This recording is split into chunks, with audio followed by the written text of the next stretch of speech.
یزید بدبخت سلطنت پر قابض ہوا،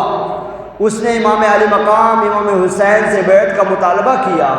آپ نے بیعت نہ کی اور مدینہ چھوڑ کر مکہ تشریف لے گئے۔ عبداللہ بن سلیم اسدی کہتے ہیں ہم لوگ حج کرنے کے لیے کوفہ سے مکہ حاضر ہوئے، چاشت کا وقت تھا،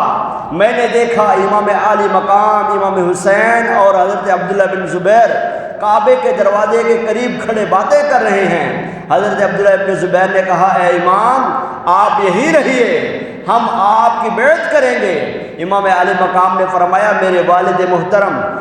مولا علی شیر خدا نے مجھے حدیث سنائی تھی کہ ایک مینڈا ہوگا جو کعبے کی حرمت کو پامال کرے گا،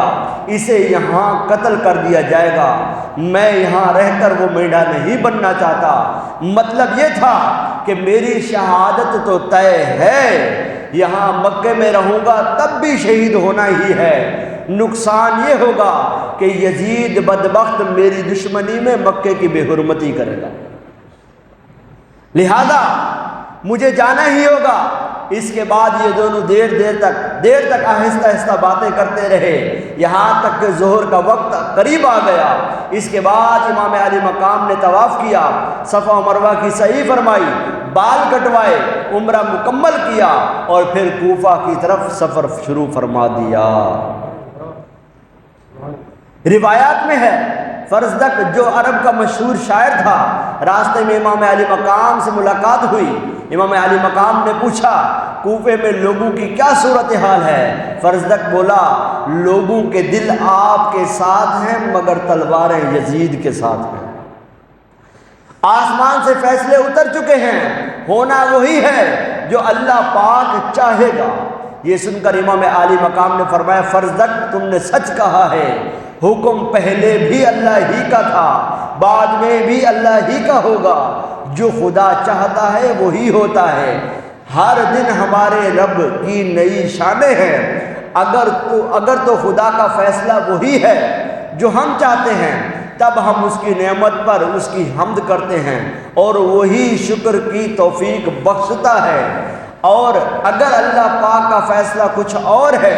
تب بھی جس کی نیت سچی ہو، جو حق کا پیروکار ہو، جو صرف لوگوں کے سامنے ہی نہیں بلکہ تنہائیوں میں بھی تقوی اختیار کرنے والا ہو، وہ سرکشی نہیں کرتا، اللہ کے فیصلوں پر سر جھکاتا ہے۔ یہ فرما کر امام علی مقام کوفہ کی طرف روانہ ہو دیا۔ اب یہ مختصر آپ کے مکہ سے نکلنے کا ہے کہ امام حسین رضی اللہ تعالیٰ 72 وفادار ساتھیوں کے ساتھ 10 محرم الحرام سن 61 ہجری کو میدان کربلا میں یزید پلید کے خلاف حق کی آواز بلند کرتے ہوئے، نانا پاک کے دین کا پہرا دیتے ہوئے،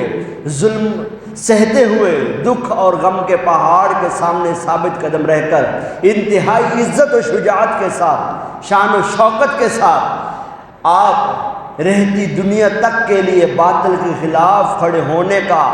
حق پر چلنے کا، دینداری کا، عزت سے جینے کا، عزت سے مرنے کا، شجاعت کا، بہادری کا، استقامت اور صبر کا اور رضا کا سبق دے گئے۔